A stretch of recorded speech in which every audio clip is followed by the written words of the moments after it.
Yo, yo, what's up, guys? Good morning. I think we'll have Mitch here today as well. Why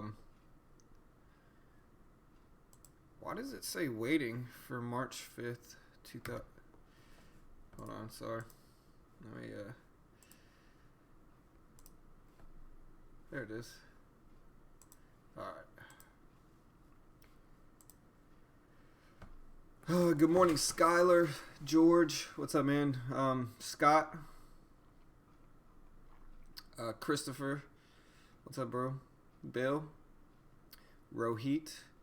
Yeah, man. Like I said, he said, "Hi, all. Can anybody give me recommendations on what would be the best CPU and graphics card for 3 monitors?"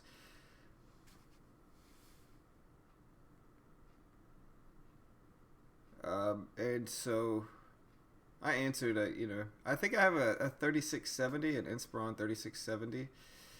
Something like that. I can't remember the exact model number, but it's an i7 16 gig. I have the GeForce GTX 1070 graphics card.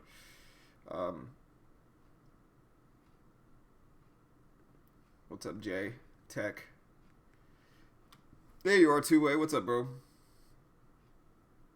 Bill from sunny Florida. Man, it's cold here in Texas, man. It's really cold here in Texas. Rich. What's up, Rich? Good morning, man. Skylar. Scott, what's up, guys? You sent me a gift via email, huh?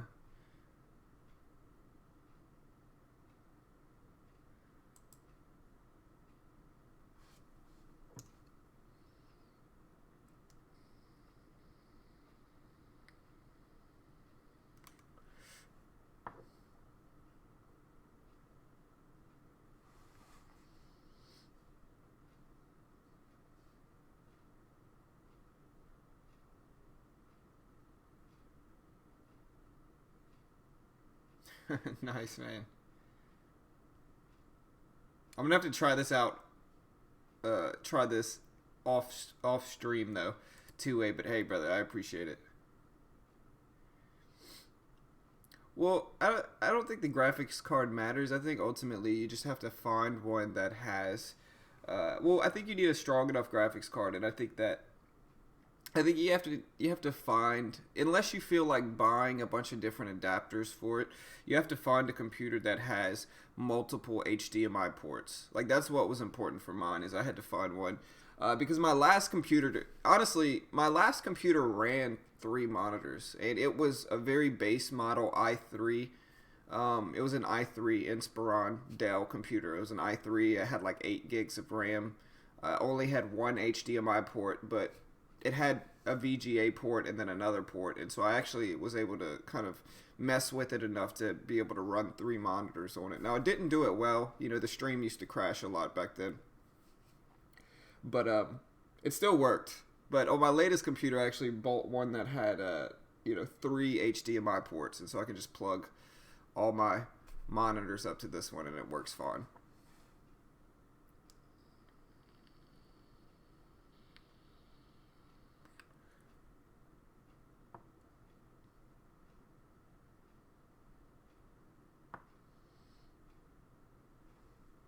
All right, so for small cap news, we have IDEX.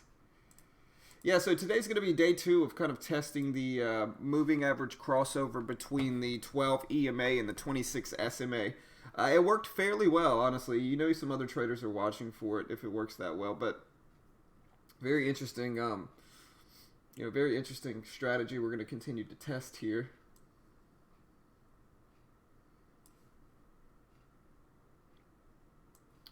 Let's look at some of these, though. IDEX. All right, so IDEX is moving a little bit. We are getting a gap, and they announced an agreement to acquire a 51% stake in the exclusive sales arm of Malaysia's only licensed EV manufacturer for all electric vehicles. A float of 98 million, smaller float, not a tiny float or anything like that, but it's gapping up from 184 to 225, and so it looks interesting. If you look at this here, you can see IDEX on the bottom chart here, gapping up from 184 to 225, so looks okay here. We'll keep an eye on that one. We also have DSS. DSS here gapping up nicely. Document Security Systems Inc. signed an exclusive master distributor agreement Pretty small float of 12.6 million, but you can see DSS down here. Again, if you look at the bottom chart, that is DSS right here. And gapping up from about $1.04 to 138. That one looks interesting as well. We'll see where that one goes.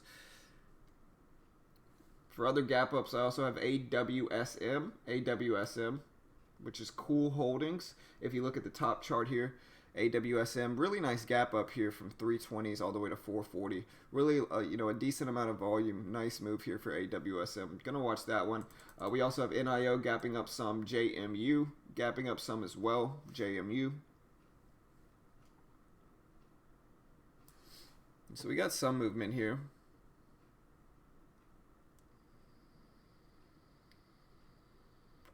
Right, for sure. I mean, I haven't traded a penny stock in a long time, cool. But honestly, I've been thinking about opening up a CME group account just to trade them again. It's been a while. But like I said before, I never had good results with it. Like, I never had necessarily, like, consistent results with day trading penny stocks. I just never did. I'm not saying it's not possible. It's just kind of tough.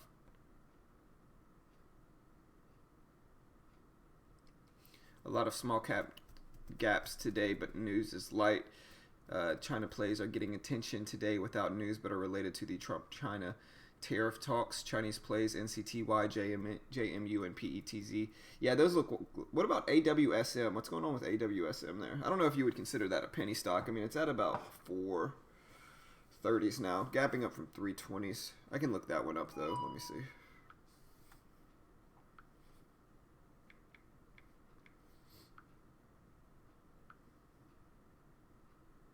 Alright, I'm not showing any news for this one either, for AWSM, so yeah, interesting play here. Let me see. Yeah, no news. Weird. But it's gapping up too for AWSM. QQQ.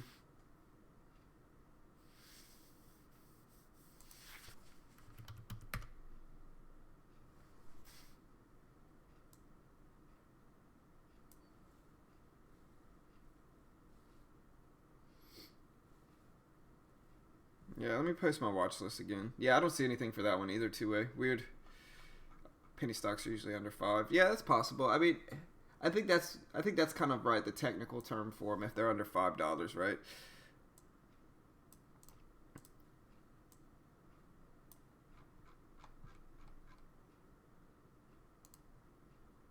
Yeah, but here's my watch list from earlier. A mix of cheaper stocks and cannabis plays with some AMD microchip stocks sprinkled in there. Alright, let me get Mitch set up here. I think Mitch was going to join soon. Let me throw him out. Let me get him set up.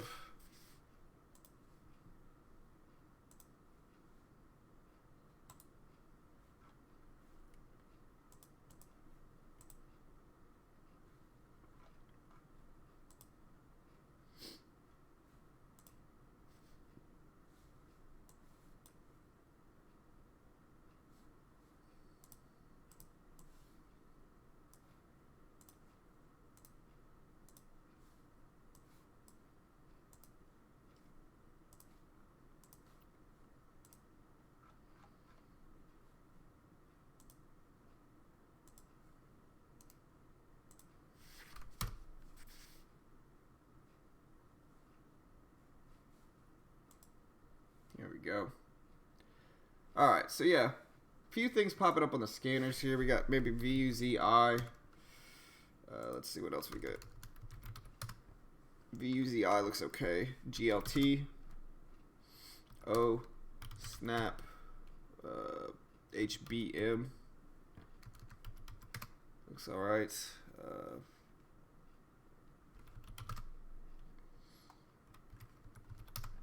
CTRP doesn't look bad. CTRP looks like a Chinese stock as well, but it's gapping up some. About $5 actually. $4.50. Nice gap there. ZKIN has a small gap. ZKIN. CTRP. Oh, I think I just mentioned that one. ATU. Let's see. Not really much volume to accompany that one. MRNS. MRNS has a little bit of a gap as well, which is Marinus Pharmaceuticals. MRNS. Gonna keep a watch on that one as well.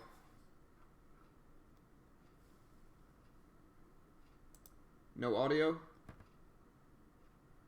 What's up, Netron? You can't hear me, brother? What's up, Mike, John Ennis?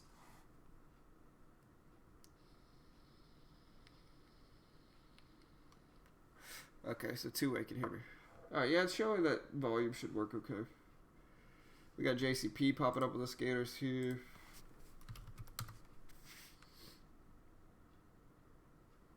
Alright, good.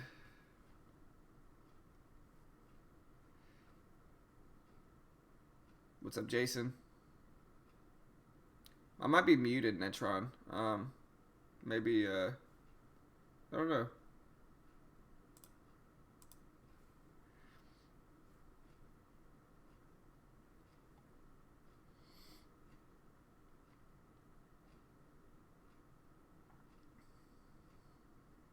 What's up, Tyrell? What's up, man? Just hanging out this morning, you know. Just got to work on scaling up and sizing a little bit. I can show you guys kind of where I'm at now for my trades. Hold on, let me get this up. I'll put the scanner back up in a minute. There we go.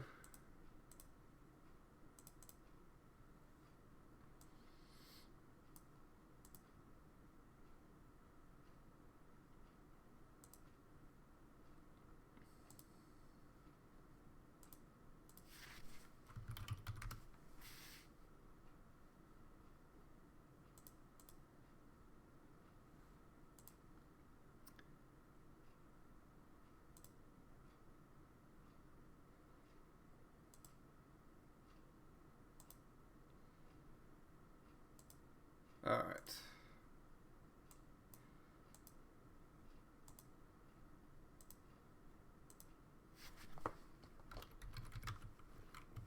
Let's get this set up here.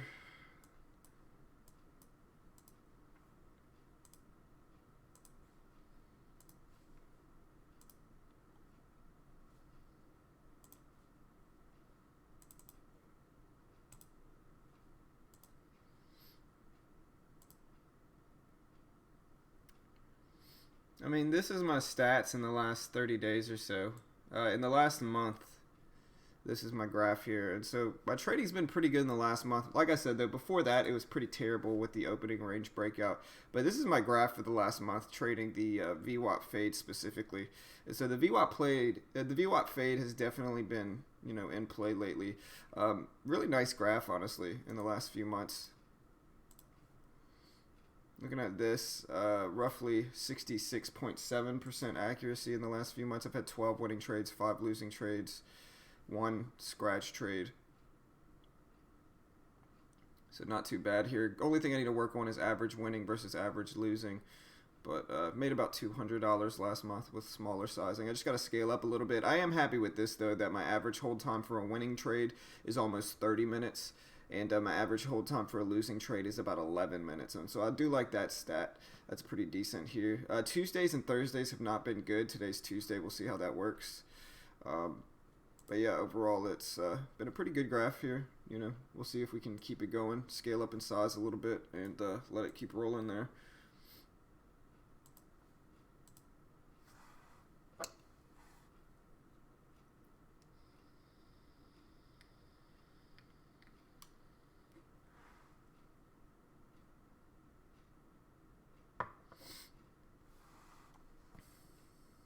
It's free for the base account, Tyrell. It's free for the base account. You can pay for like the premium one, but I don't have the premium one. I just have the regular one. We got ROKU popping up on the scanners here. ROKU. ROKU is getting a little bit of a volume spike here. ROKU spiking up here. We'll see what happens with this one. You can see ROKU getting a spike.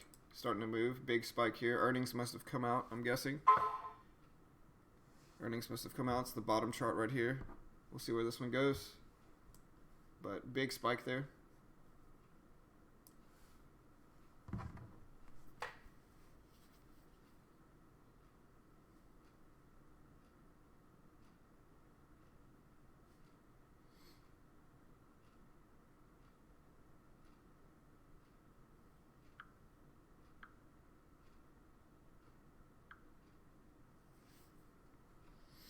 Alright, let's see where Mitch is at. Mitch should be here, I think he said. Not yet.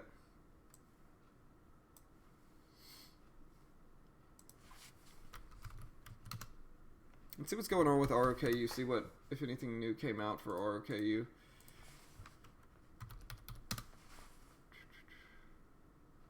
We did have something come out at 8.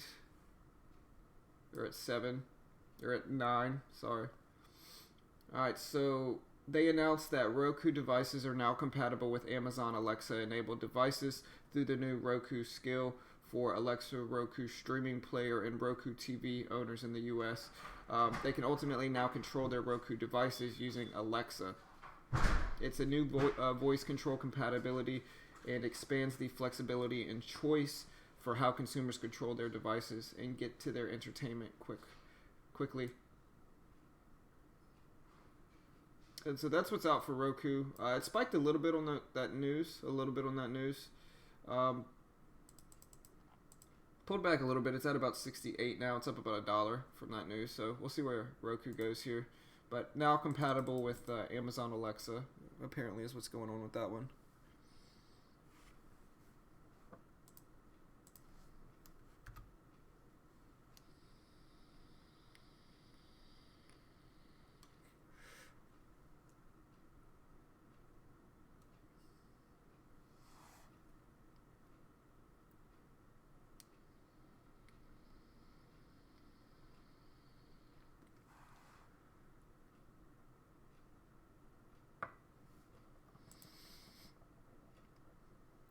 Yes.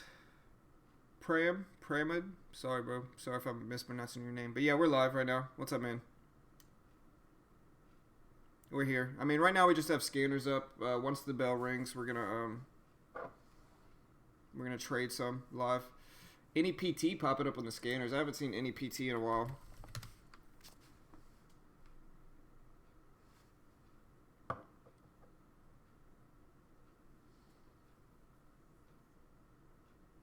Let me text Mitch, see where Mitch is at here.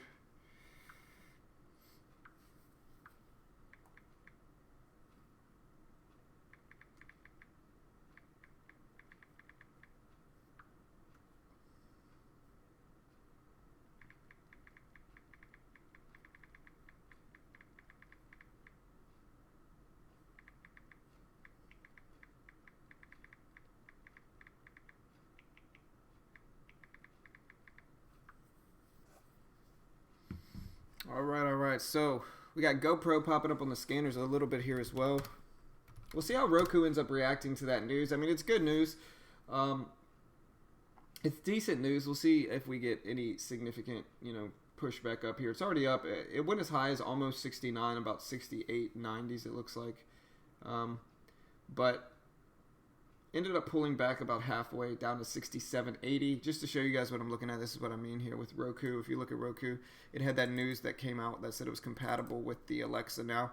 And I got a quick spike up here. Gave some of it back though, so we'll see what happens with Roku. Seems to be good news. NIO turning back down a little bit here. NIO turning back down some.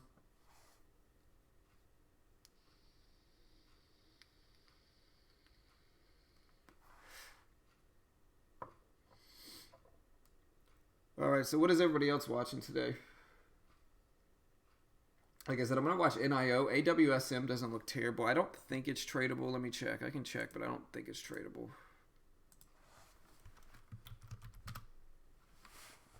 No, it's not tradable, unfortunately. But I'm going to watch it regardless. AWSM. JMU. JMU looks okay. Going to keep an eye on that one. What else do we have here? We have Cron, CRON. Gonna watch that one too. NIO looks interesting. It's moving some regardless. AMD. Gonna watch that one. ACB. ACB is actually spiking up nicely for some of these cannabis plays. If you look at ACB here, the top chart right here, ACB is up some. And so you can see it's up to 744. So interesting here. We'll see where ACB goes.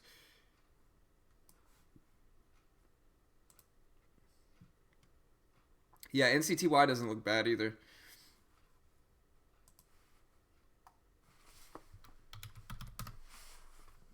Nice gap up there. It's at 290s. High of 311s. Looks interesting.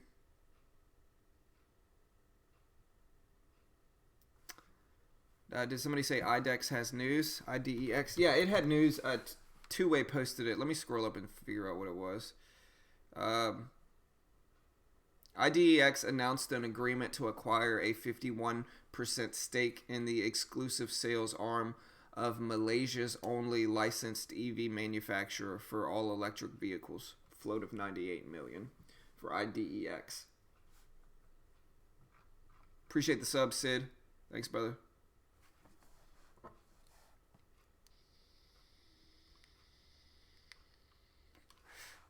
GE, ACB, AMD. Yeah, those don't look terrible either. What's the SPY doing today? Somebody said they're watching market news.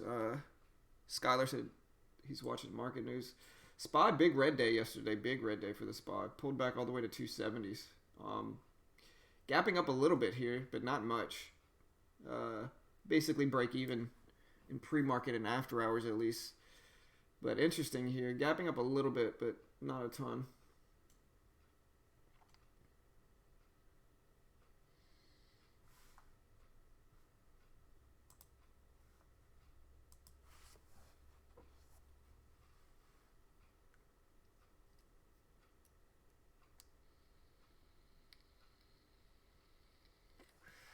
AWSM, keep in mind that it has warrants coming up. See my link I posted earlier.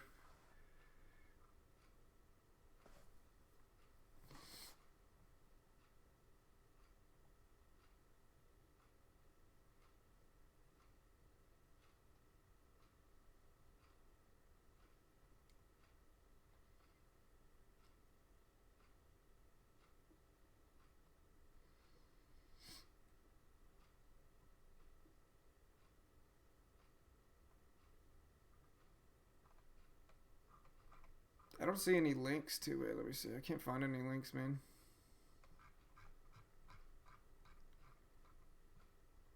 TVIX yesterday. JMU, that's about it right now. Yeah, man. I'm also watching NIO Vitalis. NIO looks interesting. It's been moving a lot the last few days, mostly probably because the Chinese trade stuff going on right now with tariffs. And this is an electric car company, a Chinese electric car manufacturer. And so it's most likely stuff with that.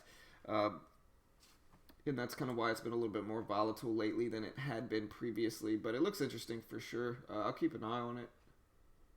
It's been fading so and so. You know, yesterday it had a really nice fade that I was able to get into. So it's been fading some.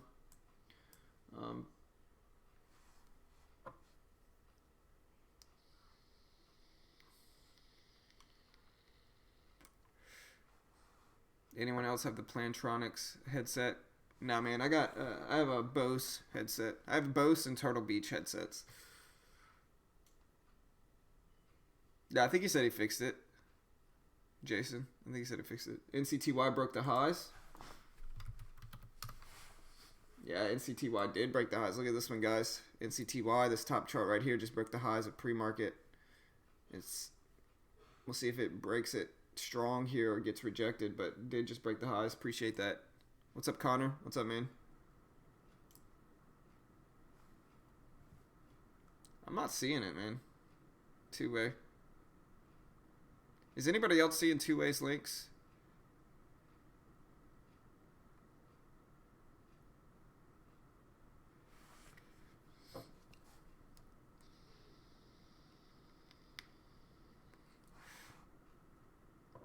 You got my email two-way. If you want me to, if it's not showing up, yeah, I'm not seeing it either. Weird. Two-way should be allowed to post links here. Yeah, email it to me. I'll post it for sure.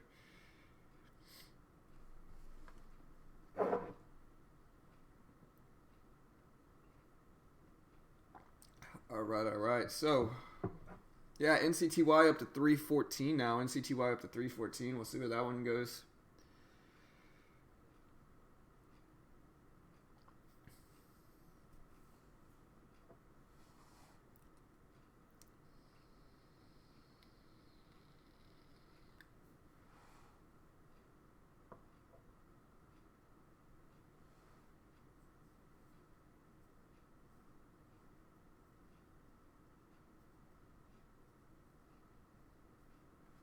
You sent it? All right, here, let me get it.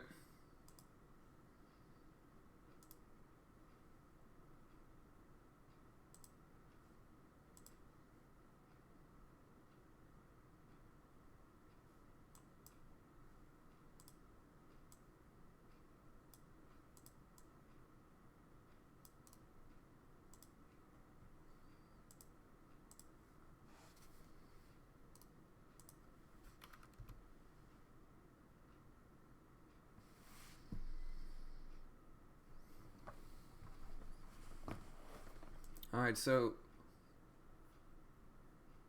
AWSM. Okay, I'm reading Two Way's post now. It's a press release. It said, it's not letting me zoom in on it though. I could try to read it. It says AWSM today announced that it has completed an exchange of 11.4 million of outstanding debt and related accrued interest into approximately 3,110,000 units at a price of $3.68 per unit. Each unit was comprised of 1 share of common stock or 0% Series A preferred stock of the company, and 2, a warrant to purchase the 1 share of common stock of the company with an exercise price of $3.56 per share.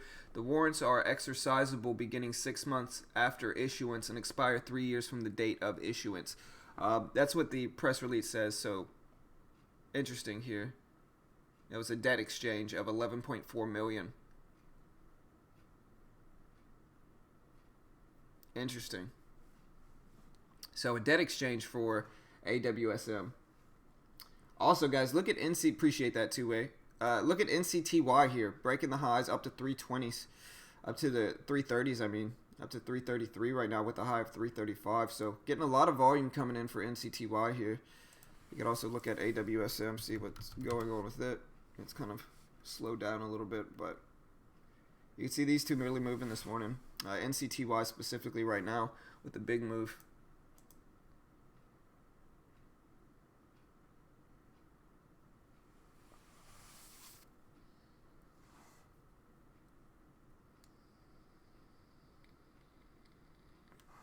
That was filed August 18th.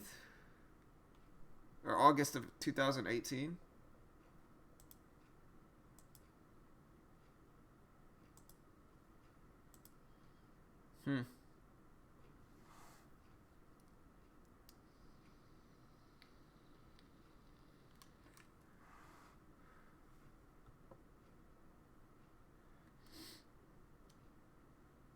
Yeah, I don't know, man.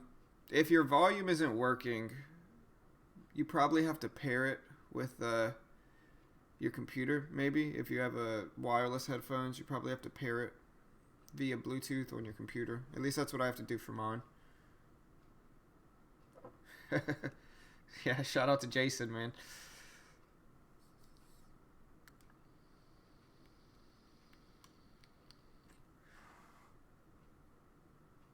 What's up, Matt? What's up, man? Good morning, brother. All right, guys, we got 15 minutes into the open. Netron has sound, so our work here is done.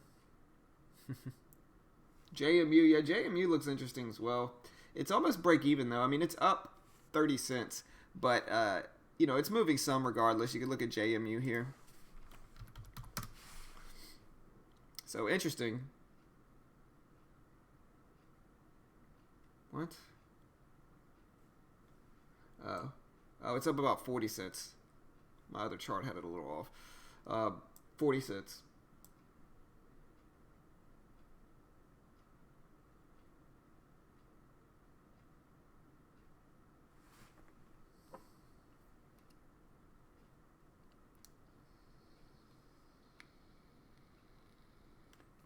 L brand soaring up. It won't stay that way.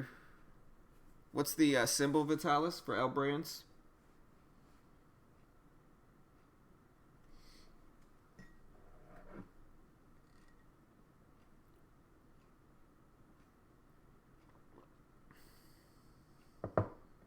All right, so NCTY did eventually run up to 344 here. Now, the interesting part is what's it going to do with this $0.50 here? What's it going to do with this $0.50? Got up to 344. We'll see if it tests 350 or not, but I think that's the next level to watch for NCTY is this $0.50 level. You can see right here at 350. Here, I could forward it to you, Jason. Here, I got you, bro.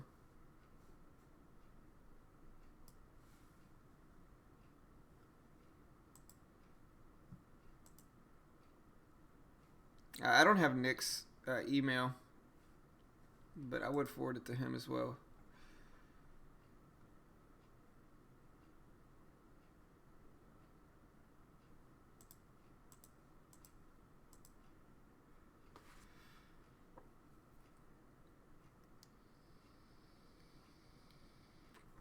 All right, all right.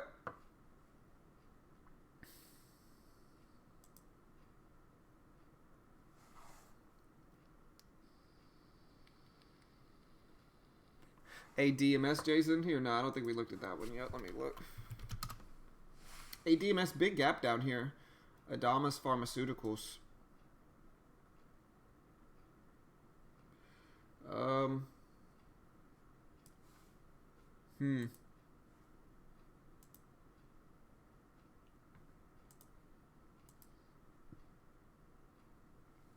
Down 41%. No news for this one? Let me look on.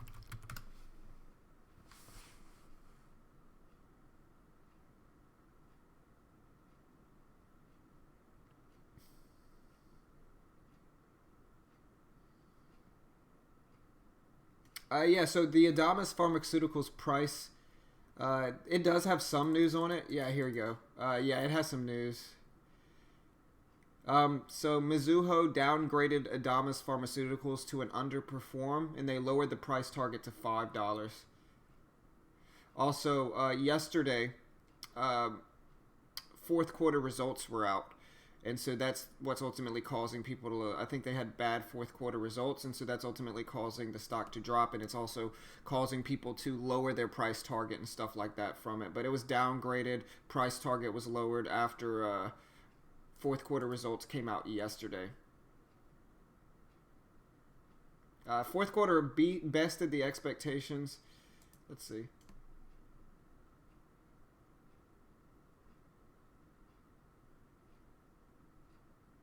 So it actually had good fourth quarter results. It had better than expected fourth quarter results. It was still at a loss, but it had better than expected fourth quarter results for ADMS. I gotta figure out why it was dropping. Interesting here. I'm not sure. There must be something in there that I'm missing.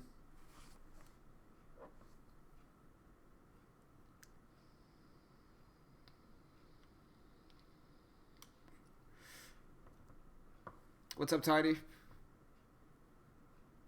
All right, guys, we got about 10 minutes.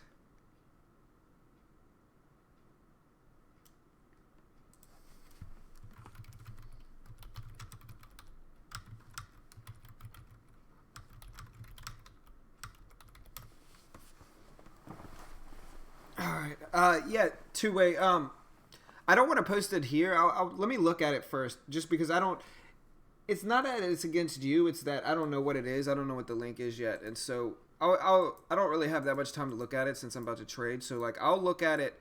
I'll look at it either after the stream or after I'm done trading. If I have time after I'm done trading, I'll look at it and post it for sure. So let me see if I can take a look at it really quick now. Hold on.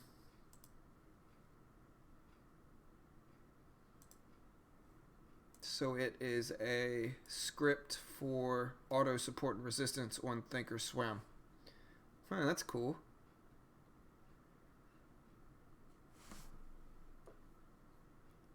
I back tested the tool with the same stock in the video, and it worked to the T.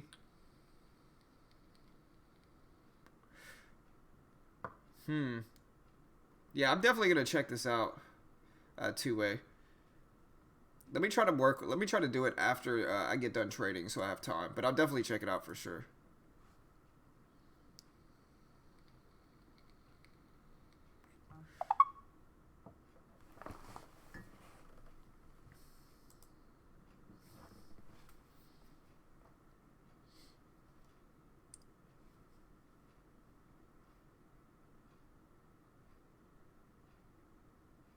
What?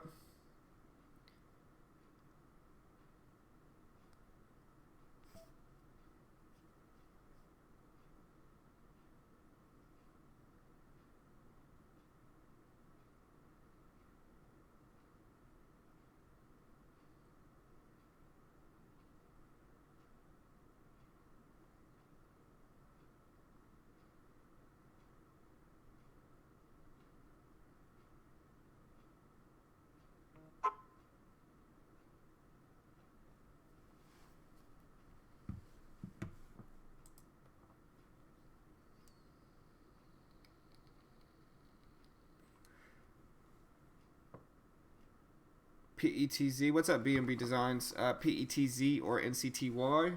Let me check it out. PETZ's gapping up some. Lower volume. I think Two-Way posted the news for PETZ this morning. Let me see if I can find it.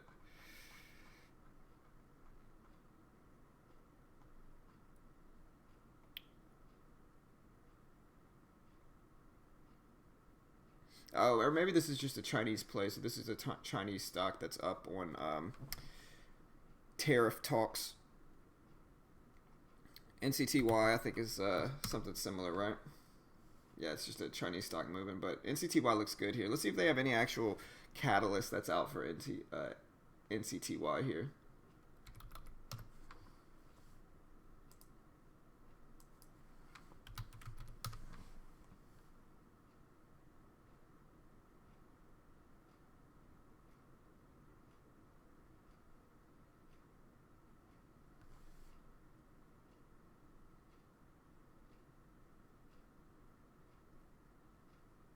Not really seeing anything new for NCTY, but like a bunch of people are mentioning, if it's a Chinese-related stock, it's probably up on positive tariff talks, and so that's most likely what's going on with it.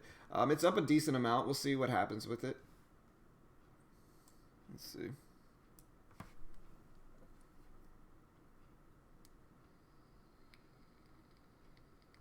Looks like NCTY is tradable. Is it really? I don't think it probably is. I could check, though. No, NCTY is not tradable for me. All right, guys. Well, we got about 7 minutes. Let's do this. 7 minutes until the open.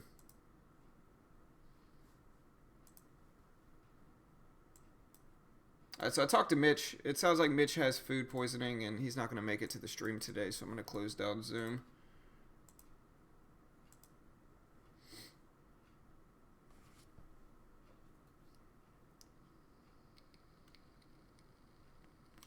Yeah, let me check out that tool. Just because I haven't opened it up and seen it yet, I don't want to necessarily do it on stream. Just out of I trust Two-Way, but it's just with anybody sends me something I've never opened before, I don't really want to do it on stream just because anything can happen. And so let me wait until I get done trading, and then I'll check that out.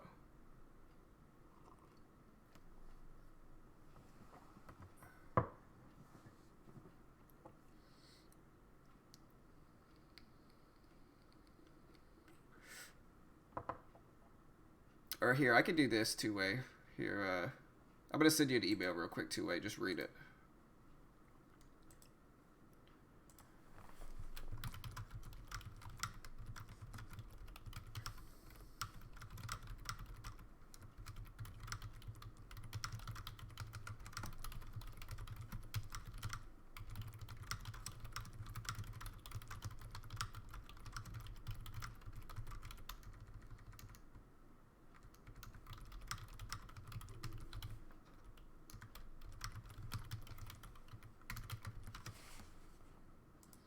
Alright, I just sent you something, Two-Way.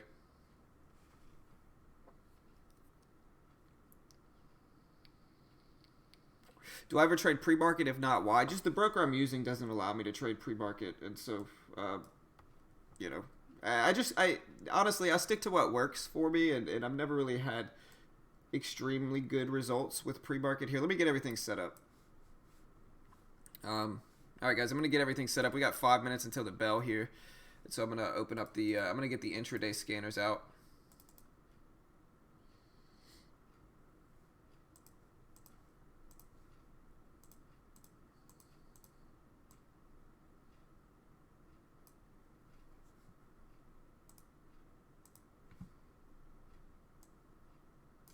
There we go. All right. So we got everything set up. But yeah, like I said, I haven't traded a ton in pre-market. I know there's, you know, I know a lot of people trade pre-market. I've just never done it myself.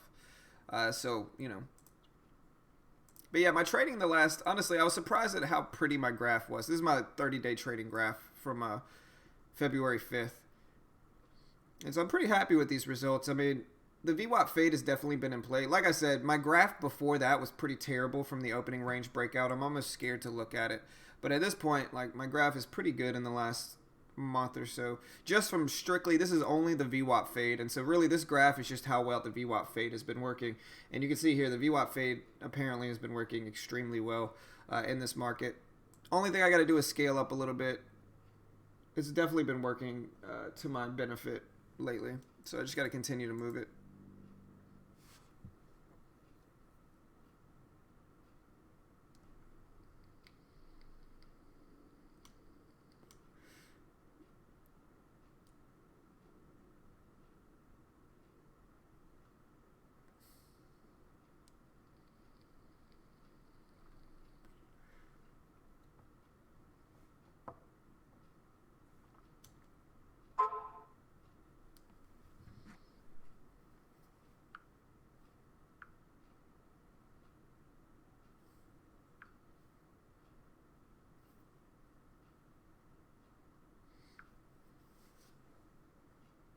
Yeah, for sure. Sounds good, two-way. Sounds good, brother. All right, we got 2 minutes.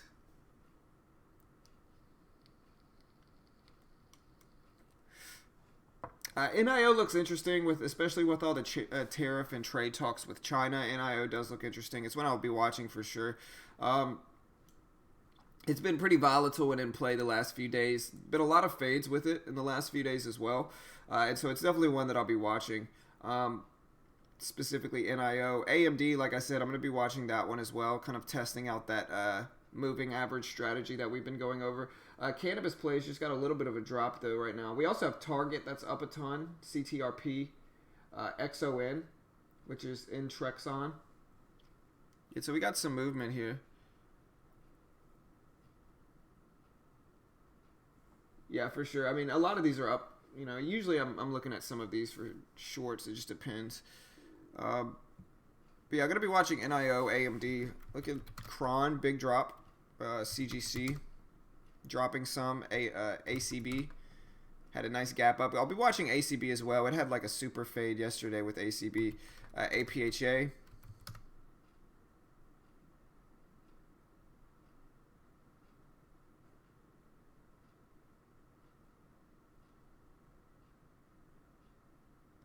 JMU. Another one I'm watching, JMU. All right, guys, we got about 20 seconds. Let's do it. Let's do it.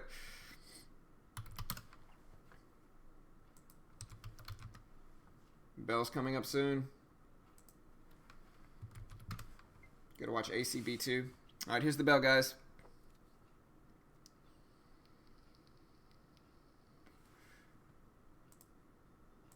There we go.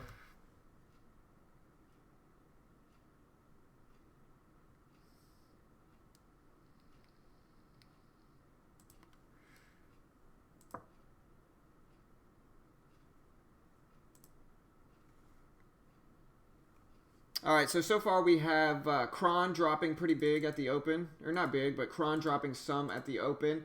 We have ACB dropping a little bit. We have, let's see what the overall market is doing right now. SPY dropping some at the open, so the overall market is dropping. Target dropping. What else do we have? CGC, about break even. On the scanners, we have ADMS and AWSM. ADMS maybe bouncing back here, but ADMS is up.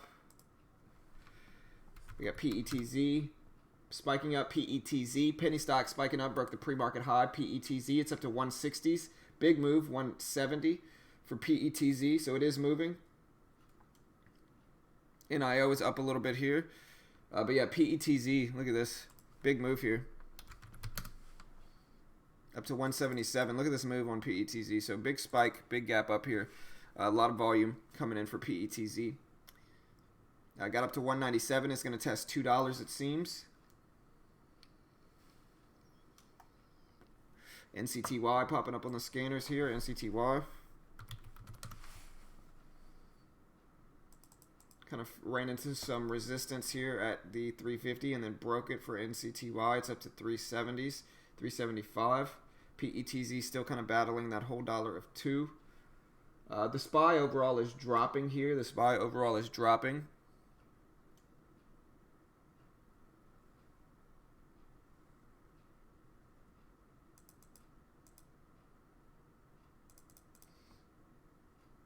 target dropping.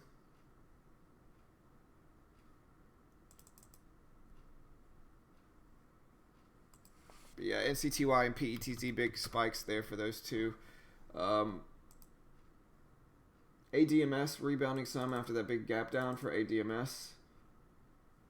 AMRN big drop.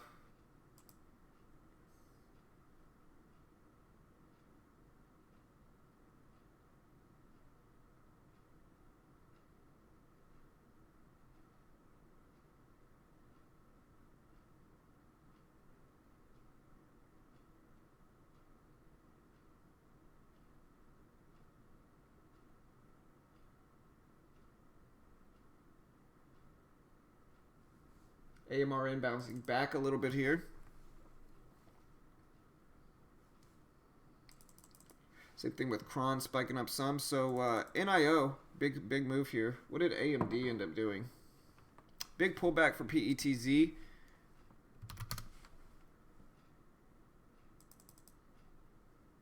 Yeah, let me put this moving average cross study up here.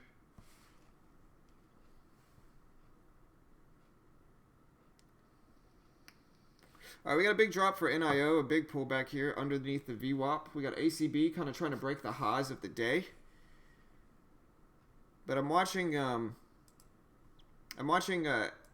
Like I said, not only am I trading regularly today, but I'm testing that moving average strategy with the moving averages, and so I am doing that today. So I'll be doing that on my first monitor. But like I said, it's just a paper trade on this one specifically for the moving average crossover that I've been looking at and kind of testing a little bit here.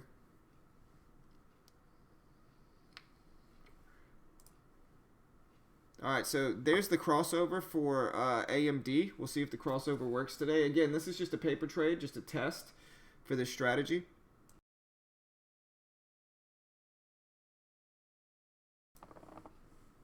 So far, so good, at least. It looks like it would work a little bit here. We have the cross right here, blue over white. That signifies a short for this moving average crossover. Again, we're just kind of testing it right now.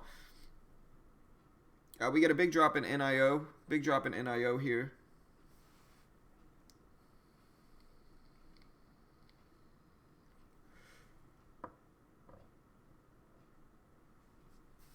Got a pretty bad entry though. Tried to get in at 22s. Or tried to get in at 23s.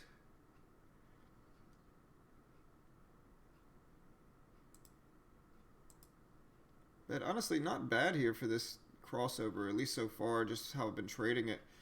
You take a little bit off here.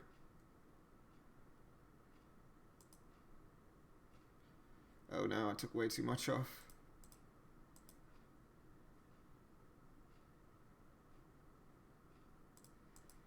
Oh.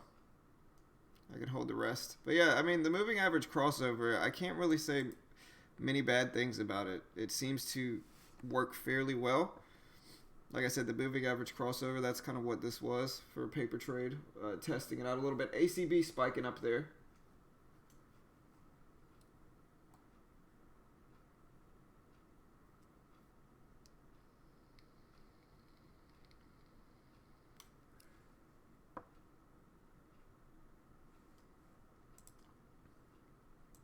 What do you mean, Tiny? You're not able to see? Right now, I'm just in a paper trade for this moving average crossover strategy.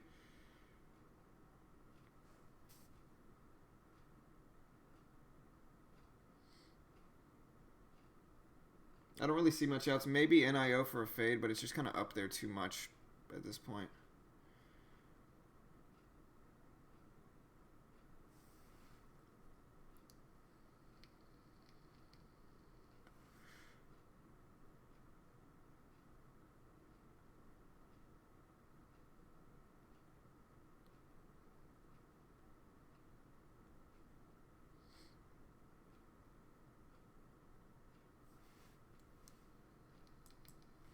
I'm just going to get out there. I don't like that spike up. It could be a fade here, honestly, on AMD. Let me remove this stuff and maybe look at it for an actual trade. Because that's what I'm going to do for this one. Hold on. It doesn't look like a terrible fade. Let me just get this going. Okay, so there's the fade. Let's see. Where's my risk on AMD right here? I could have gotten in there. I would have liked that one too. It's kind of tough trading it, but this looked like a good fade here. It's just about where's my risk if it does get back up to the VWAP. So 25, my risk could be at 33 or so for about 8 cents. I don't hate that. You got some confirmation there. Let me get rid of this real quick. There, so I could just see the VWAP. Yeah, I'm kind of looking at AMD here. Target doesn't look terrible. The SPY is actually right up there by the VWAP. Cron, not really moving too much here. What about CGC? CGC, big spike.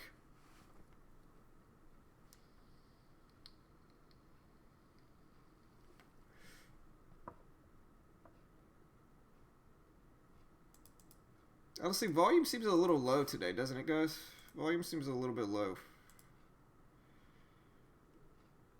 The only problem with this one is that it's just not good risk reward. You know, risk is about 7 cents, reward is about 10 cents or so. It's just bad risk reward. And I mean, it might be a good fade and all, but it just seems like it's bad risk reward. Specifically because I don't like using this wick as a reward target. You know, I would have to use 23.15 for a VWAP fade, and so if my entry is 25, my exit is 15, that's 10 cents, and my entry is 25, and my risk is 33, that's 8 cents. So almost 1-to-1. I just don't like it. The risk reward's just not there. I'm gonna move on, look for something else. SPY dropping back down some. Still early, not even 10 minutes to the open.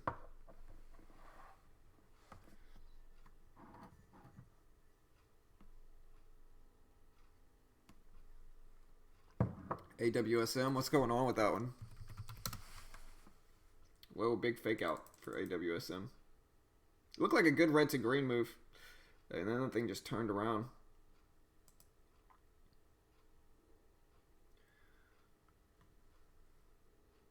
SPY fading. Look at the VWAP fade. You know the fade's working well when the SPY does it. Look at the SPY here. This is like one of the prettiest VWAP fades I've seen in a long time. Look at the SPY. You know the fade's working well when the SPY does it. Too bad nothing else is doing it. I just don't want to take it on the SPY.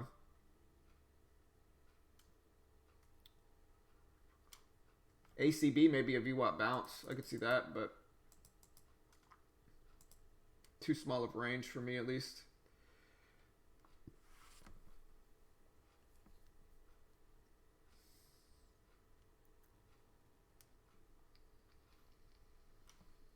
SPY breaking lows. SPY breaking lows. The overall market down. Some.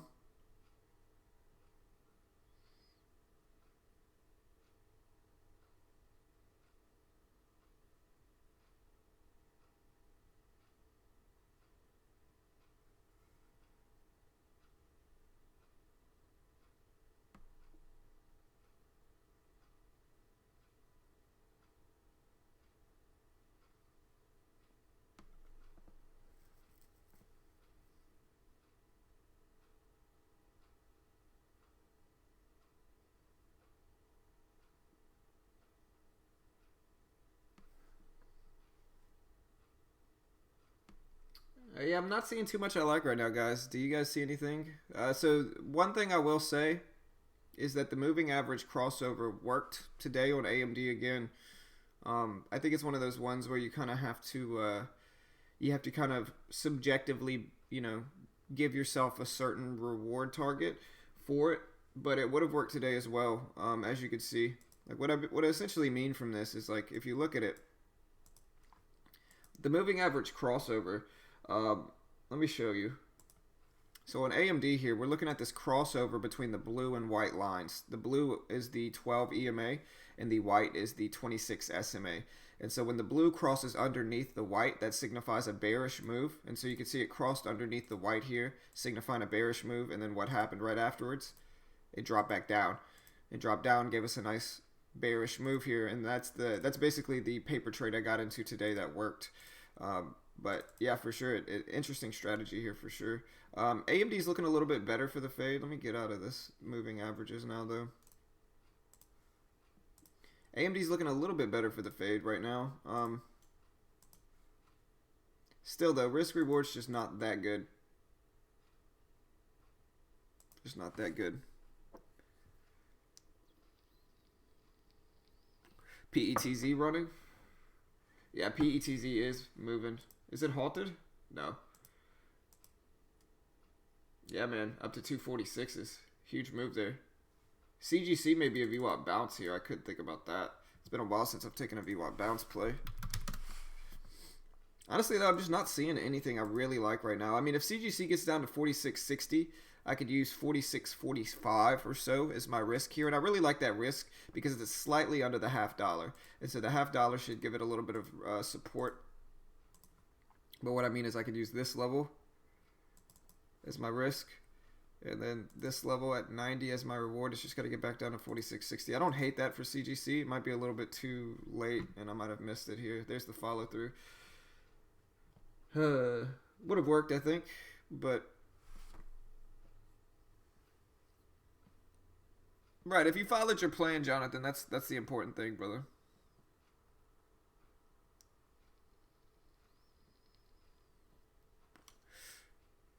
Nice, Connor. Nice job, brother.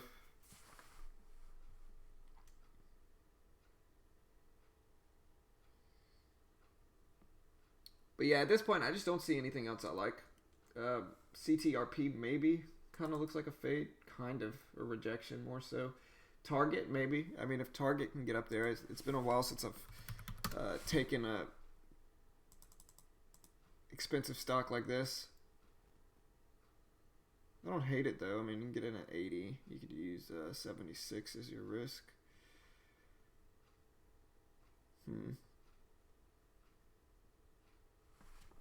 NIO, what's NIO doing?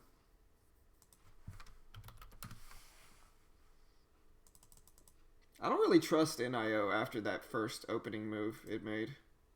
It's been a little choppy and kind of sketchy, at least for me this morning for NIO.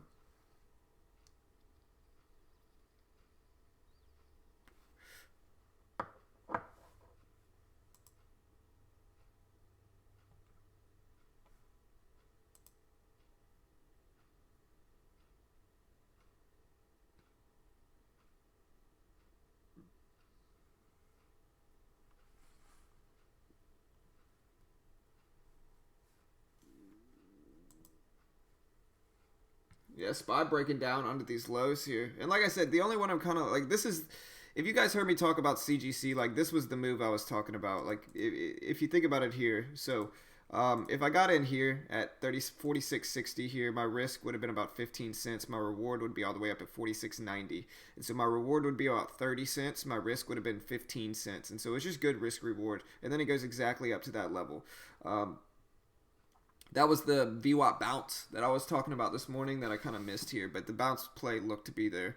I just kind of missed it, which is okay. I mean, as you can see by my charting, Tuesdays are kind of my, Tuesdays are one of the days that I have not been doing so great in this month.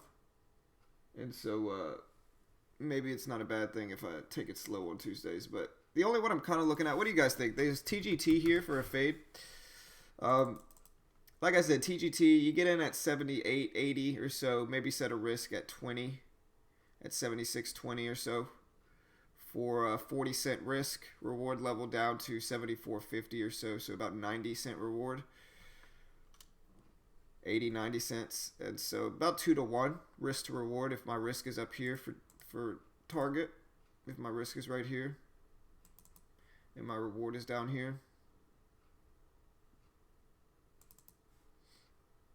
Not terrible. Almost 2 to 1.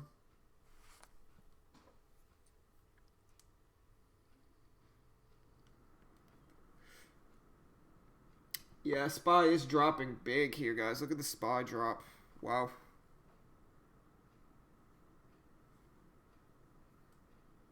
AWSM testing the lows again as well.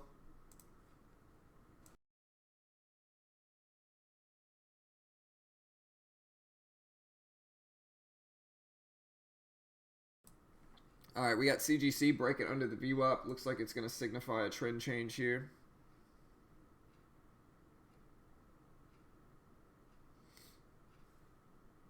So far, this is all I got right now. This is the only one I'm looking at as target, and I'm not really used to taking fades this this expensive, but maybe since the SPY's dropping, we'll get a few more follow-through fades, but I'm just not seeing much right now. What do you guys think?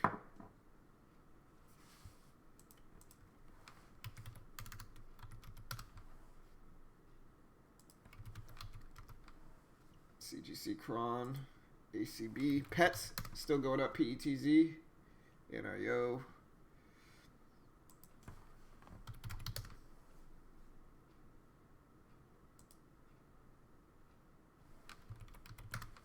APHA. Cron had a VWAP bounce there as well.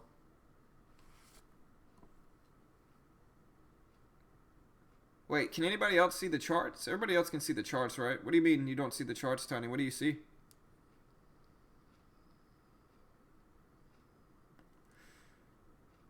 Can everybody else see my charts here? My two charts. I got CGC, TGT, target up.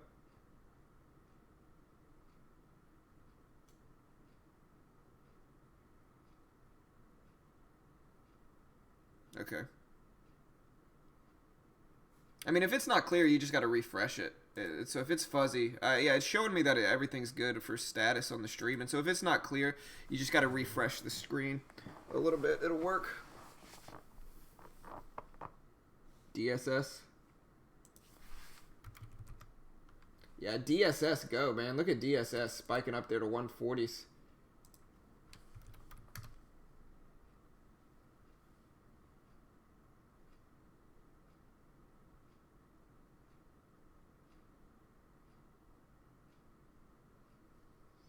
DSS spiking up there for sure. But yeah, so far I just don't see anything I really like.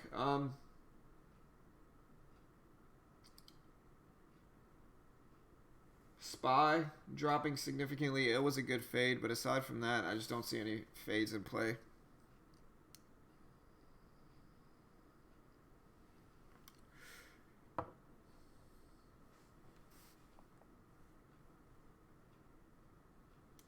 Thoughts on the AMD fade?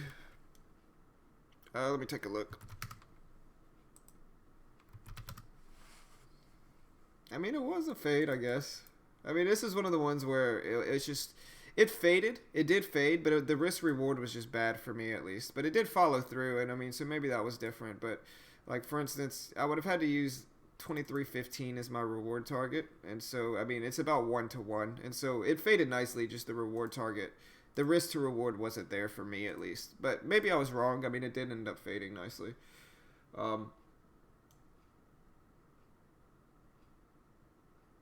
Yeah, I'm seeing the volume a little bit slow. At least, correction, I'm seeing the volume slow for specifically like higher cap stocks. Penny stocks seem to be running. We got PETZ, DSS, you know. Some of these other ones are really moving, so they don't look terrible, but at least for some of these higher plays, higher cap stocks, you know, and cannabis stocks, they're just a little bit slower than usual. All right, so like I said, we do have target up here to 75.70. Risk is about 40 cents or so. I just don't know if I like this one. I mean, I could see it coming back down. I just don't know if I like it, though. It's just a little bit kind of outside of what I usually trade. And maybe I was wrong. Maybe it's going to continue dropping here, but just not... doesn't look great. NIO maybe for a VWAP bounce there.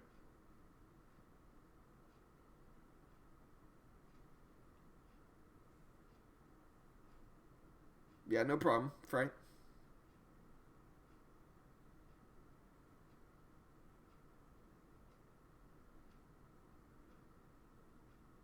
ACB, Scott? You're long in ACB?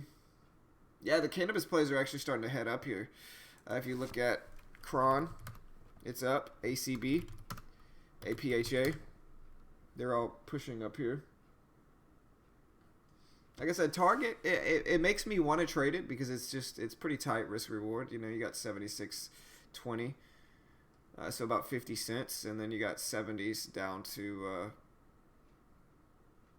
you know, it's almost, let's see, it's about 3-1 on Target, and so it doesn't look terrible.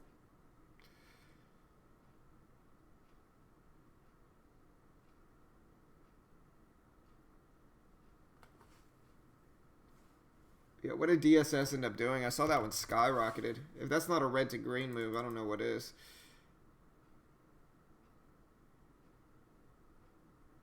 A monster red to green move. What's going on with DSS? It almost looks like a pump. Somebody pumped this thing up, maybe. Who knows?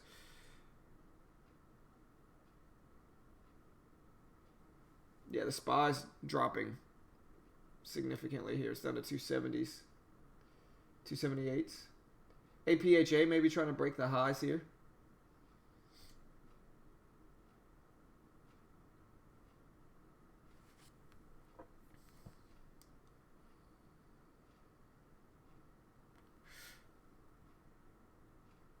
And I don't hate Target here. You know, I really don't.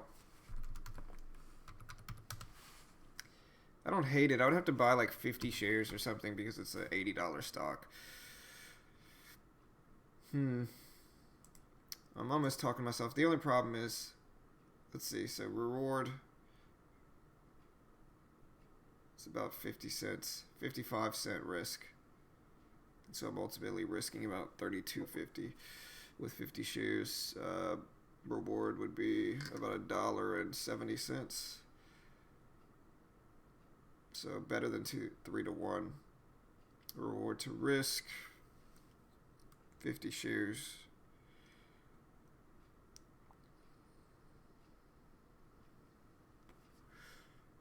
Be about.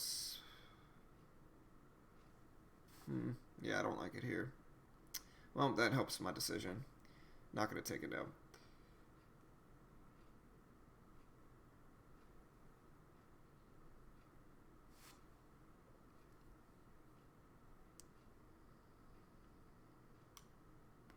What's up, Two-Way? What's up, brother?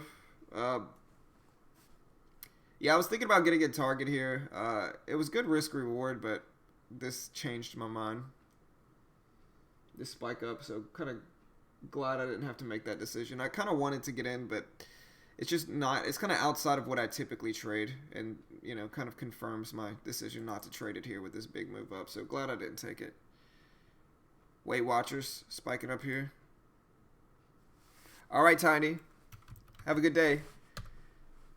Appreciate it.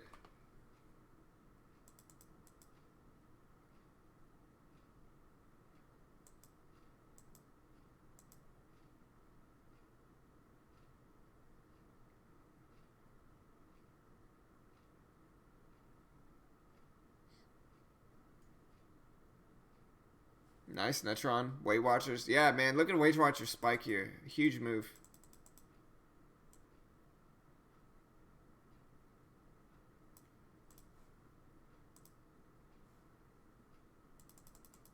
I mean, these are longer term swing trades that I'd be interested in. Whenever you see a big company like Weight Watchers take such a massive dive and then, you know, slowly kind of climb back up. Very interesting plays there.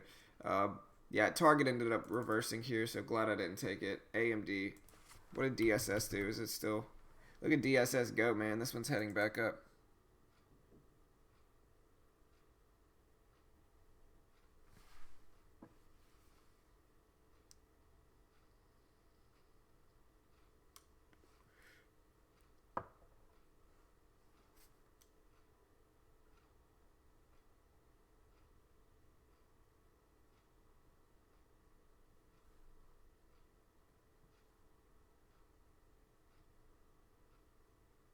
Big pullback on DSS. There it goes. Starting to pull back massively here.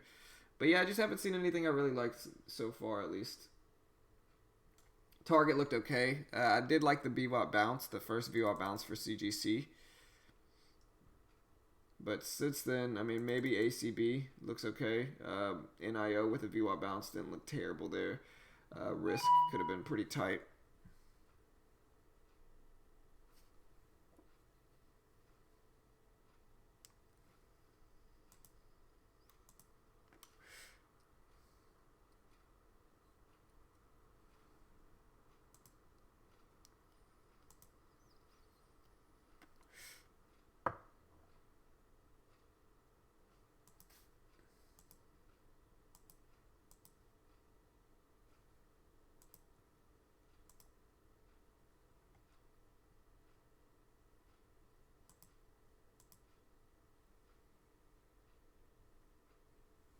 Yeah, man, big drop for it. PETZ still moving. Yeah, it seems like the penny stocks are running a little bit more than the higher cap stocks. I just haven't gotten in anything quite yet. Just don't see much I liked. Kind of a lot of stuff that I was watching pushed up as opposed to down today, so...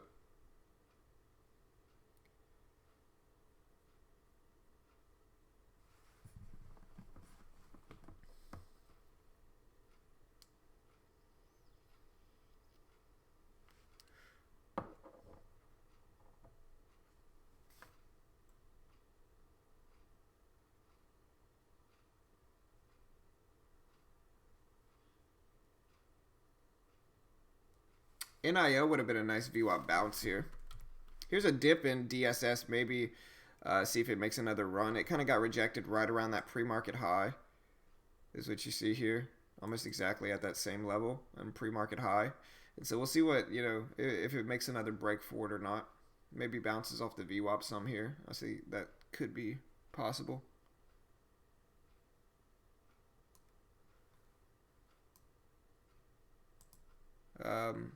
Nikki says, thanks, John, for the nice live streaming. How can I get the same setup that you have currently on your screen?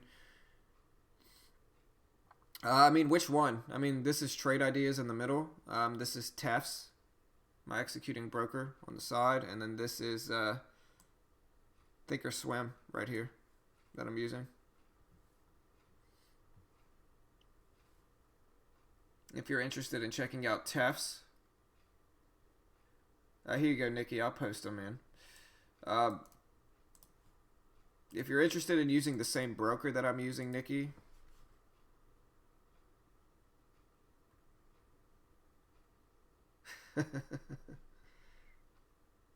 here, if you're interested in using TradeNet, you can go check out that link. If you're interested in the scanner, let me find the link here, man.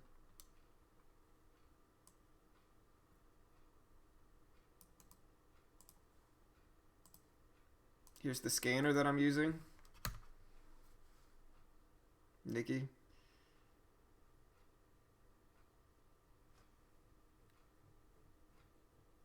Yeah, Thinkorswim takes some time. For sure. AJ, I don't know if you're joking, man. But,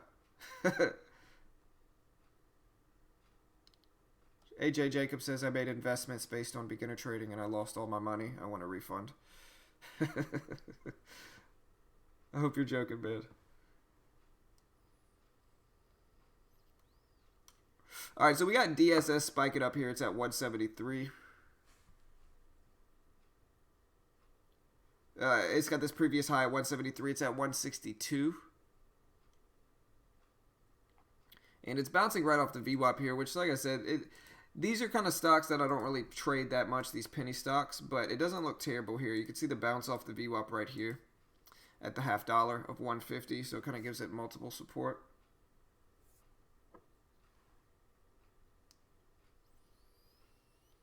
We also have QTT breaking out on volume here on the scanner. NIO pushed it over the highs as well. And QTT really moving too.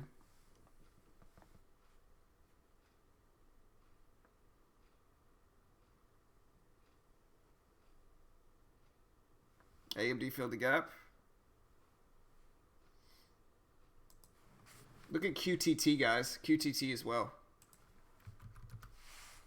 Look at this one. Spike up here. Big move. Volume coming in. Still relatively low volume, honestly, but it doesn't look terrible. AMD spiking back up. Honestly, what's going on right now is the market. The overall market. So, like, if you look at AMD and you look at the SPY. Hey, appreciate it, Nikki. If you look at AMD and you look at the SPY, then you get this nice spike up here. You get this big spike up here.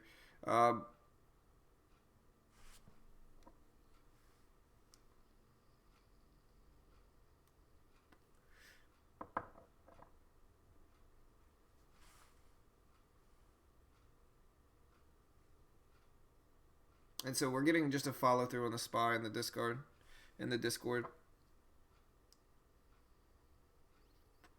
And so that's kind of what happens. The SPY rebounds. We get AMD bouncing back here. We also have QTT, which, like I'm saying, QTT is starting to get some volume right now. I don't know if it's from the overall market or not, but look at QTT here. Really starting to spike up to 1520s. What's up, two-way?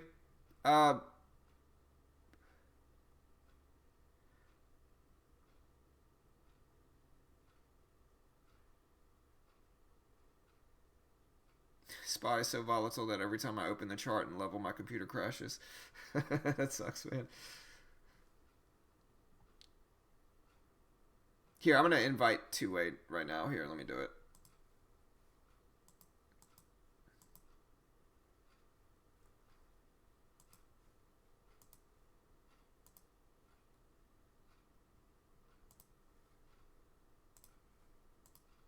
Here you go, two-way.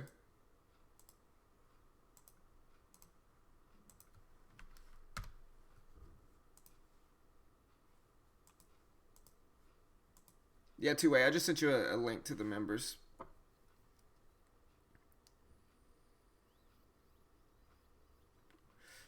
But yeah, look at QTT drop. Honestly, SPY's still kind of pulling up here.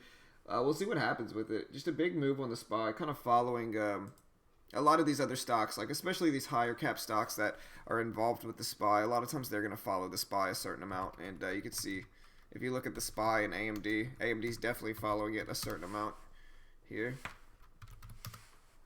But like I said, so far I'm just not seeing anything I really like right now. Cannabis plays look alright. Nothing that makes me really want to hop in anything right now. So I'm just kind of sitting here waiting.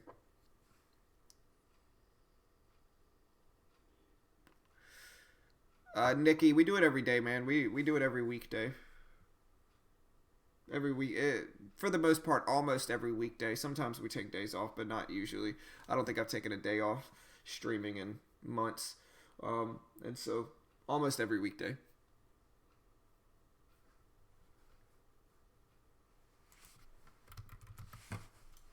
Yep, there we go. Look at the spike in DSS. Big move there.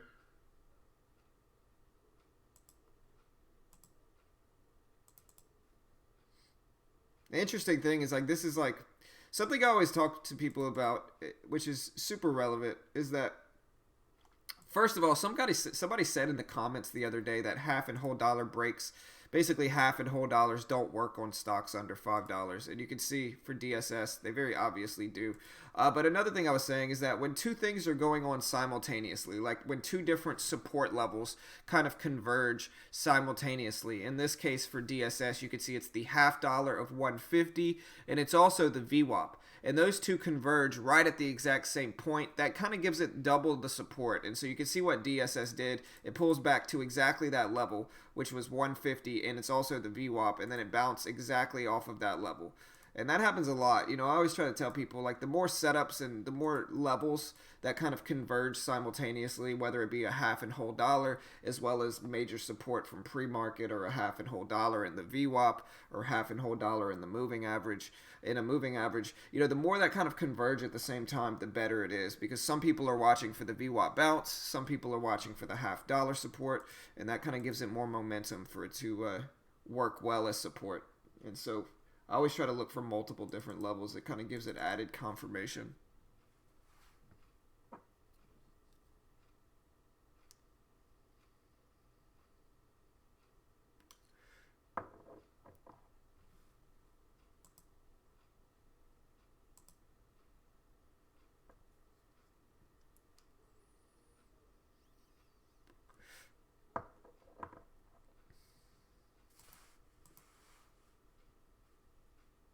Right, exactly. Insurance. Yeah, I never actually knew what that one was called, but appreciate it. Yeah, but it makes sense if you think about it, right? Like, some traders are watching for the half dollar, some are watching for the VWAP bounce, and when those kind of converge simultaneously, it gives it added support in your favor. And so it's one of those things where, you know, I'm super confident if it does that. And it makes sense if you think about it, because it just kind of gives it more momentum, because some traders are watching for each. Yeah, I hope you get better, Mitch. Hope you feel better, brother.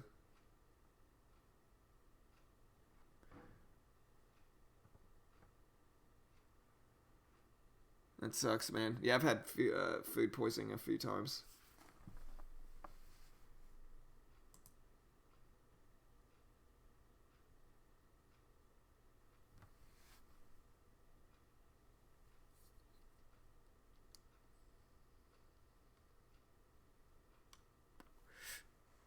Right. I mean, for sure. I mean, I'm never trying to.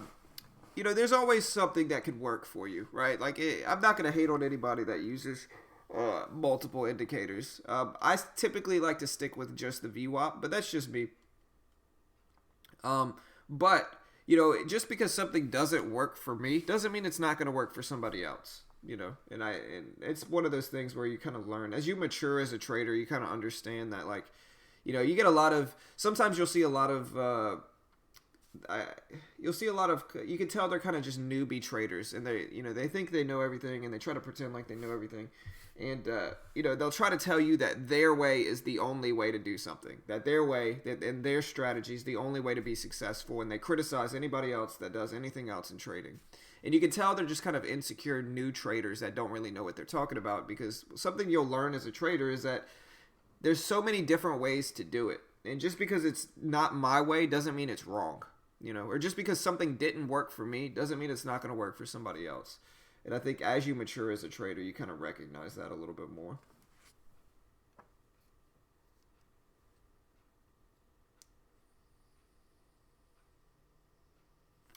Where's the bottom on TIVA?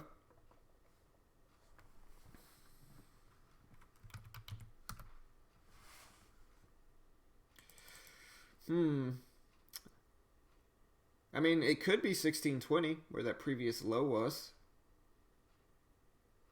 I mean, the bottom could be right there. I mean, it's double bottomed right there. So that's possible. What indicators am I using? I use the VWAP mostly. I've been testing out the moving average strategy, but mostly just the VWAP.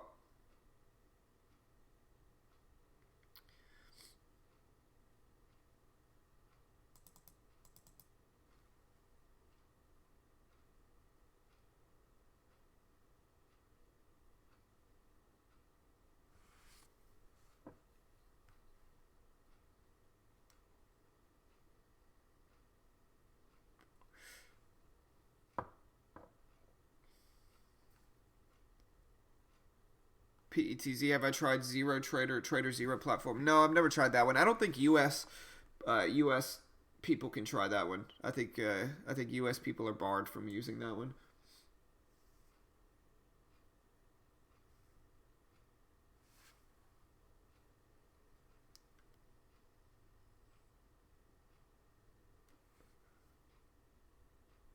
But yeah, we'll see if TIVA ends up bouncing right here. It's at 1620s.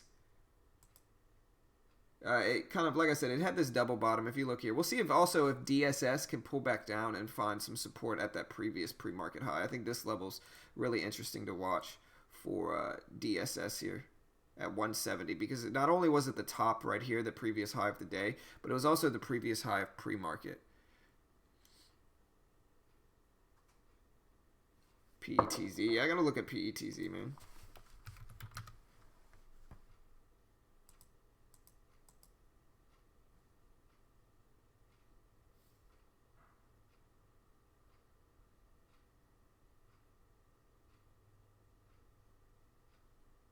All right, Chase. Have a good day, brother. No, I mean, mostly just because those are what work for me. Unknown CEO. I mean, it just depends. Like, the main reason, I guess, is because on TradeNet and TEFs, some stocks are not tradable, right? And so if I want to trade like consistent like stocks every day, like stocks that have a similar range every day, I kind of have to look for stocks that are not only available to trade on TEFs, but also maintain relatively consistent patterns in them. And so I think the main reason why I stick with those stocks is because VWAP fades work on those stocks.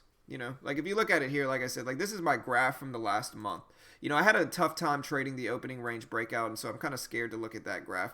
But like this is my graph from the last month, just trading those same stocks. Like you can see here, let me see if I can get to detailed instrument so it can show me exactly what stocks I was trading.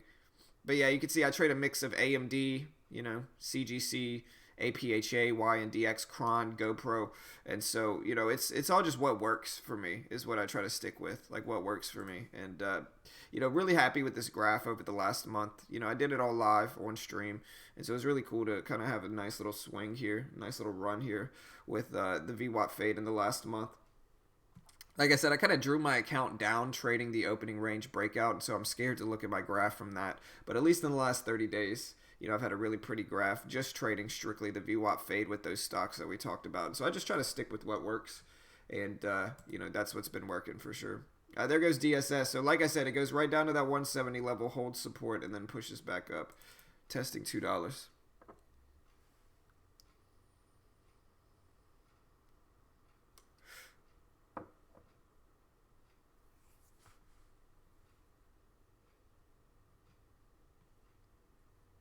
But yeah, basic answer for that unknown is just because it works, because those stocks work with the VWAP fade, and that's, you know, I think trading is all about like rinsing and repeating something that works until it stops working. You know, I think in trading you have to figure out something that works, figure out what stocks and what sectors it works on, and then just kind of rinse and repeat until it stops. You know, build up some gains, and that's essentially what I'm trying to do. I'm just going to rinse and repeat it with those stocks until it stops working, you know. All right, cool. Have a good day, brother. Later, man.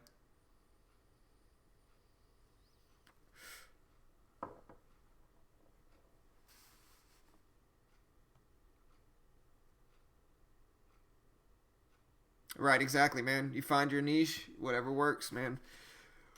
That's why, like I said, I'm not going to judge anybody else for however they trade. You know, if somebody penny stocks, some people have success with penny stocks. Some people have success with like really expensive stocks, really high cap stocks like Amazon, you know, Netflix, Tesla. Some people have good results with the cannabis plays, microchip plays. Everybody has their own niche in trading, and so it just depends on what works for you. If it works, I can't judge you for it. You know, if it works, you know.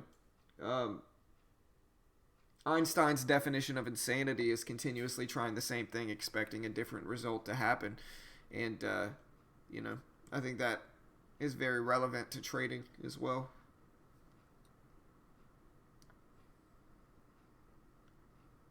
Right, exactly.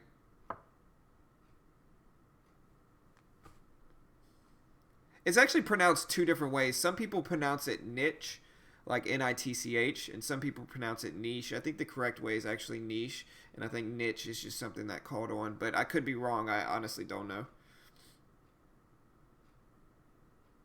How much chance do you give the break over pre-market high strategy breakout? Um, I mean, it's hard to say. It depends on the stocks. It depends on, right, niche is how I think it's pronounced, right? Some people pronounce it.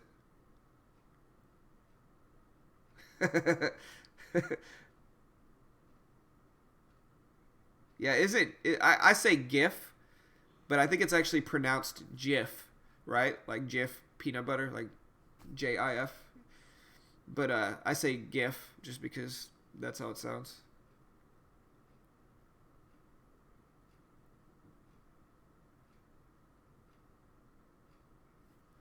Low float like raw strategy. I see that you also trade this.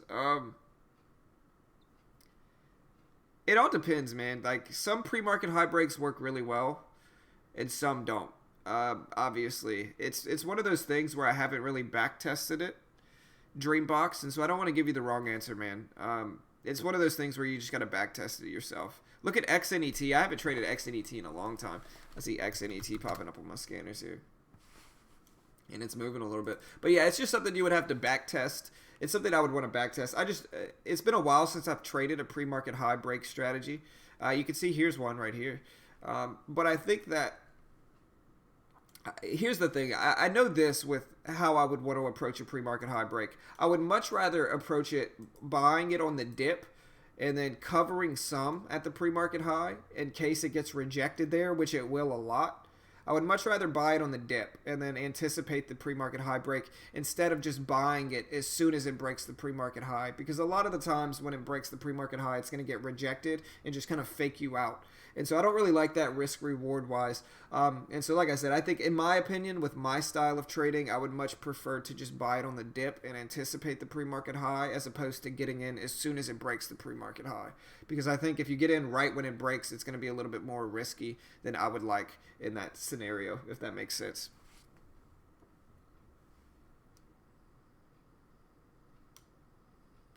Yeah, for sure. Yeah, you can do it two-way. Yeah, on the Discord. Sure.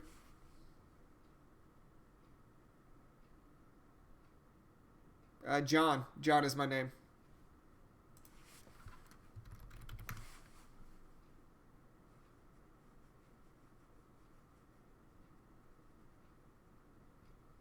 Right, and it all depends, right? Like Ross's strategies, I'm sure they do work. And let me say this, like I think Ross has a decent amount of good content.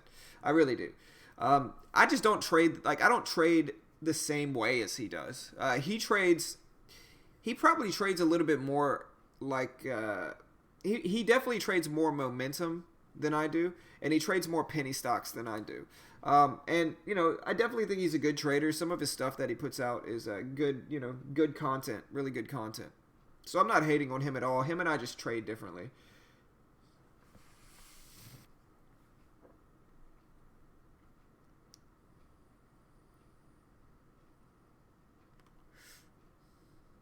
I think everybody blew up their first account though, Netron.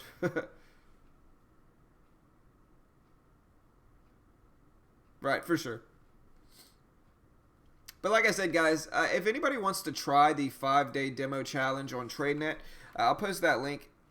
Also, if anybody wants to use the same broker as I do, you can check out TradeNet here. And like I said, TradeNet's a decent option, I think, if you're using small sizing and you're a new trader just wanting to learn how to trade. You can't really trade many penny stocks, as you see, but there's the link if anybody wants to sign up. You get 10% off, so if you're interested in using the same broker that Mitch and I use on a daily basis right here on stream, go check out the link I just posted.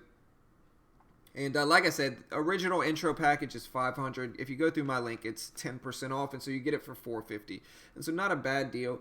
Overall, I have you get a $700 max loss for the intro account, and you're only paying $450 for it. So you get a few $100 extra dollars to lose. And I think it really shines with new traders just trying to take the time to learn how to trade. Like I said, not many penny stocks are available there, and if you use huge sizing, commissions can be expensive, but if you use small sizing, they're cheap, so go check those out. Right, for sure. I mean, uh, that's why I use TradeNet and Taft's Insurance, is because there's anything that's actually tradable on there is shortable, and so I can short anything that I can trade. Tiva honestly looks like a good fade.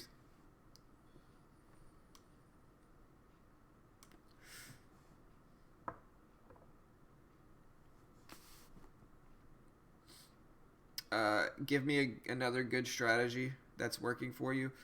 So right now, honestly, there's three strategies that I'm using, right? There's three strategies. One of them is the VWAP fade. It's the one that I've been using a ton lately. If you look at NIO yesterday, it's a good example of it. And it's the one that kind of, like I said, produced these results.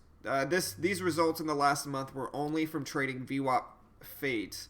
And you can see, you know, surprisingly accurate. When I back tested the VWAP fade over February, it had like a 65% accuracy rate.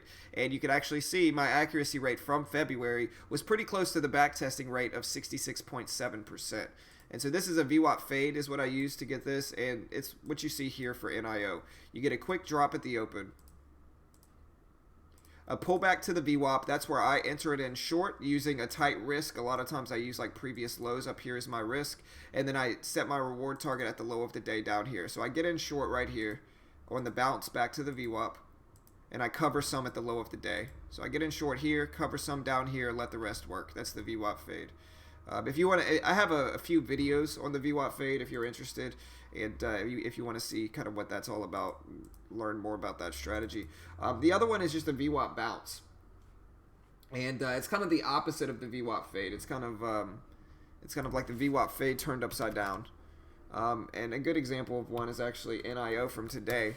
And so you can see the VWAP bounce is like the opposite. You get a bounce at the open. You get a push. You get a spike up sometime during the day. You get a spike up. You get a pullback to the VWAP. And this is where you enter it going long. You enter it going long right here. And you set a reward target at the previous high of the day up here. And so you get in long here, cover some at the high of the day, let the rest work, give yourself a tight risk, maybe down here. And that's the VWAP bounce, kind of the VWAP fade turned upside down. And then the other one is just the moving average crossover. And so you can see I did paper trade one of those today. It's the 12 EMA and the 26 SMA. And let me see if, let me throw this up here. And it's basically looking for the two moving averages to cross over each other. Let me remove the VWAP just for a second. And so if you look at AMD here, the one I traded today, I saw these, the blue crossed under the white moving average. So the 12 EMA crossed under the 26 SMA. I think that's right. Let me see. Yeah, the 12 EMA crossed under the 26 SMA. That signifies a downward or bearish move. And what do we get right after this cross? We get a big drop. And it continues all the way until you see the other cross. You see now the white EMA, which is the 26 SMA, crossed over or crossed under the blue one now. And what happens after you see that? You see a big spike up here. And so it's signifying a trend change. That's the other strategies I'm using. And so those are the three I've been mostly looking at the last few months.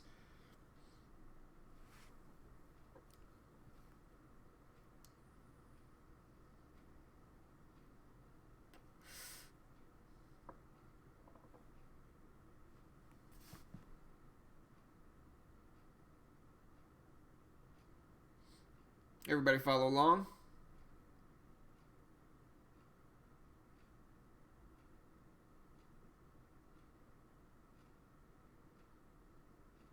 But honestly, like I said, man, this moving average crossover, look at the second one here. Beautiful example of it.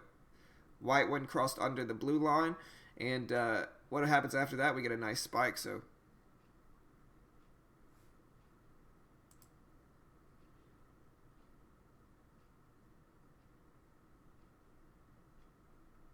very interesting. What's up, 2A?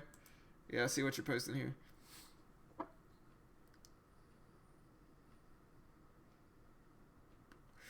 Yeah, kind of. It's kind of the MACD. It's a little bit different. AZ, it's a little bit different, but it's very similar.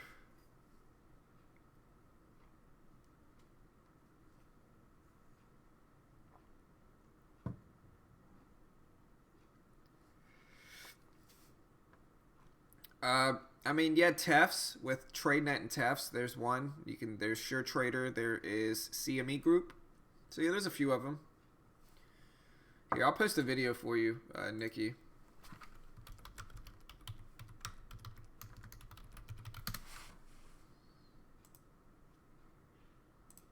Here's a video on my top 3 no PDT brokers.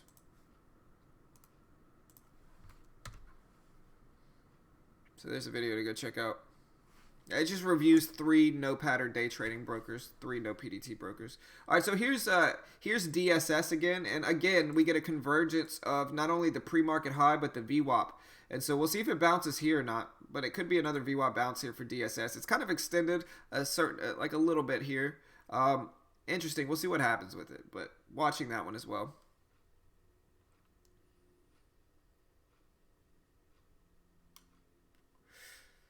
All right, James, have a good day, brother. Later, man. Sorry, I just saw that.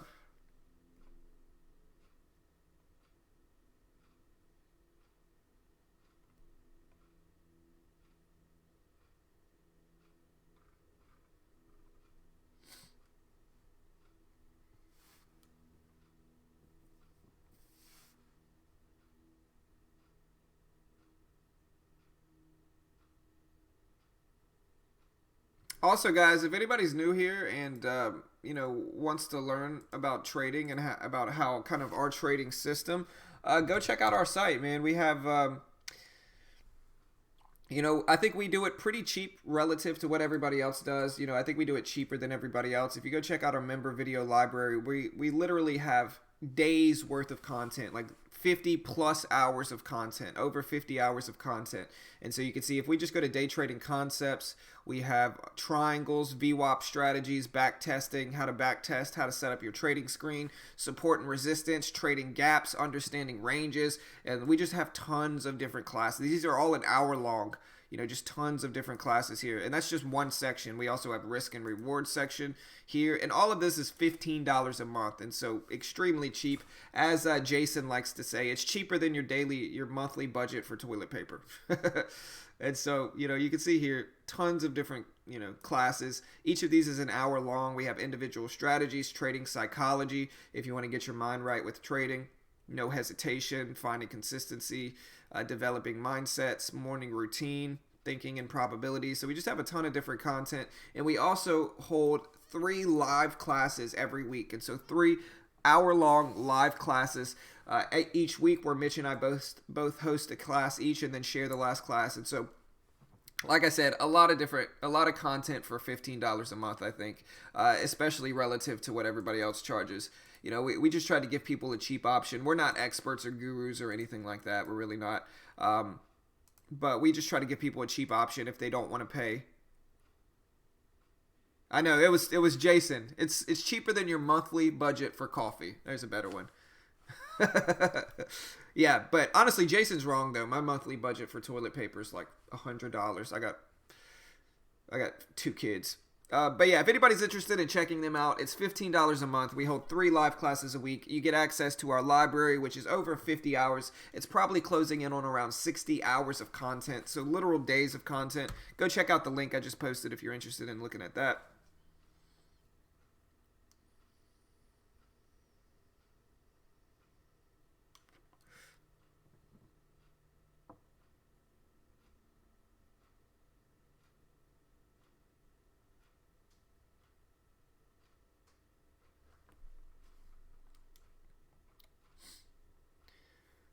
And like I said, guys, if anybody also wants to try, if anybody's interested in using TradeNet, I'll post that link again here. But if anybody wants to try the TradeNet 5-day challenge, if anybody wants to try the 5-day demo challenge on TradeNet, I could post that here as well, where you can try to win a free account. It's completely free to try up.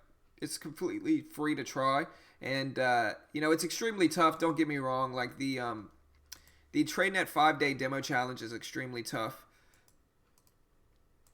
But it's worth a shot. It's free. If anybody wants to try the 5-day demo challenge, I'll post that here before we get going. And yeah, that's about it for today, guys. Didn't get in anything. Didn't see anything I really liked here. And so gonna just head out tonight. Head out today. Tuesdays, like you say, if you look at the chart here, if you look at my charting here, Tuesdays are kind of one of my worst days of the week. And so, most of the losing days I've had have been on Tuesdays, I think. Let me see. Yeah, Tuesdays is actually the worst day of the week performance-wise for me. And so maybe it's a good thing I skipped today. Overall, decent chart, but Tuesdays are kind of my kryptonite, it seems, at least in the last month. And so maybe it's a good thing I didn't trade today.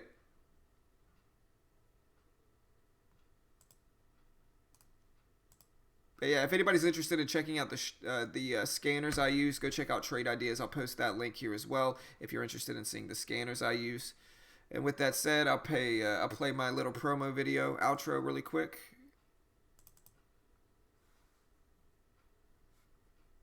Let me get this set up. And I'll post the video for this if anybody's interested in checking them out. And then I'll see you all later, guys.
All right, guys. So yeah, that's it. We'll have everybody have a good afternoon. Good luck trading. No trades for me today. And so, like I said, if anybody's interested in checking out the site, if you are interested in joining us for classes, joining our little community we have here, I'll post that link one more time, and then we'll close it down for the day.